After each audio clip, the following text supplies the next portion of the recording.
You gave a very big speech to the talent, the superstars of SmackDown, and I don't know if it went so well. Were you trying to attract new followers? What was the goal of that speaker. speech?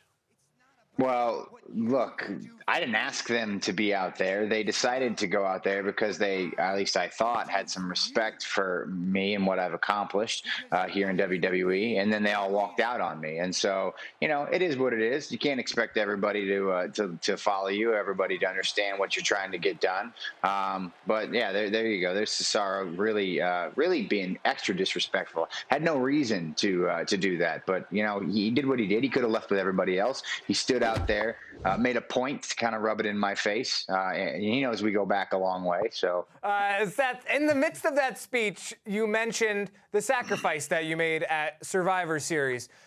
Do you think, especially in light of whether or not you wanted them out there or not, especially with how the locker room responded to you this past Friday, do you think that sacrifice paid off?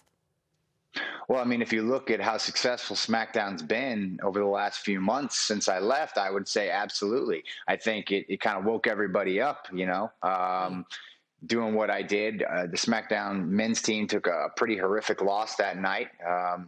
Which was, again, sparked by my sacrifice. And I think since then, you've seen everybody step up their game. And so the show has been, bar none, the best professional wrestling show on television since then. And so I don't want to take all the credit, but I'm saying that I am a part of a bigger revolution in SmackDown. Yeah, take the credit. You deserve it. You mentioned Cesaro. The frustration you took out on him, was that strictly about him, or was it about maybe the perceived disrespect of everyone to your message? Not everyone is going to agree with you in life. You're going to have some strong opinions, but you can't just acquiesce to people because they think you're wrong or they think you're doing things the wrong way. What Cesaro did was specifically insulting. He stood out there knowing that he'd be the only one left.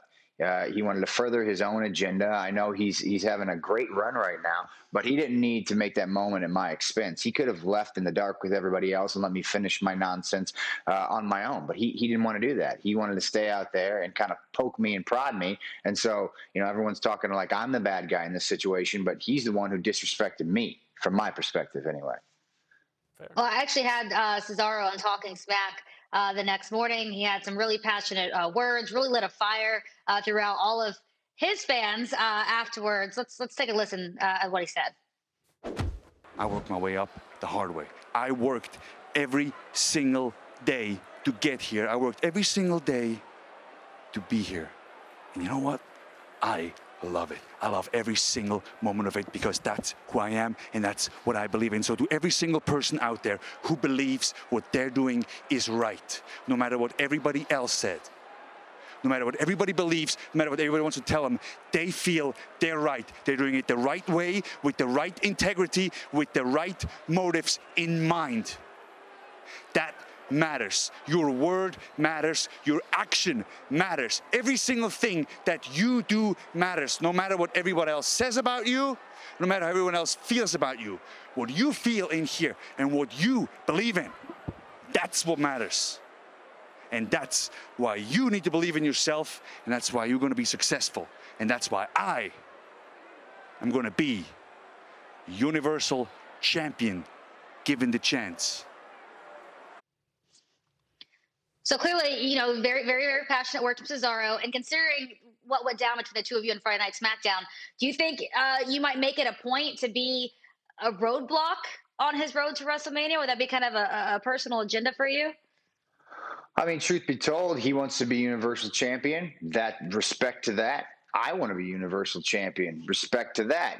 And to his point, he almost echoed the exact same thing that I just said. Not everybody's going to agree with your motives. Not everybody's going to agree with your decisions or what you do in life, but that doesn't mean you just backtrack. It doesn't mean you just stop plowing forward. You have to plow forward. And if he doesn't agree with the way I do things, he's going to be a roadblock in my way. So we'll see what the path to WrestleMania looks like, what the road to WrestleMania looks like for him and me. We go back a long way. We've got a long history together, and I don't want it to have to come to that. But if it does, it does. Wow. as you mentioned on SmackDown, you return a different man because you are now a dad. Mr. Rollins, how has that changed your perspective on your life and your career, brother?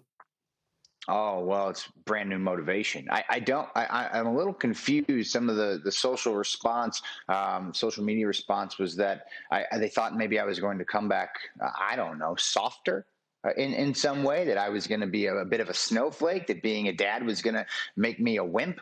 It was going to give me less conviction. And that's just not the case. You know, I've got this beautiful baby girl, and she is now the motivation for everything that I do. So I got to double down. I got to work harder. I got to grind deeper to get where I want to go. I can't just sit back, rest on my laurels, and hope that everything's good. I got to go harder, man. And the competition is stiffer than ever on SmackDown. So I'm not gonna sit back and pretend like I'm gonna come back and be a big softie. No, I'm gonna come back and double down on my beliefs and my convictions. Not for me, for her.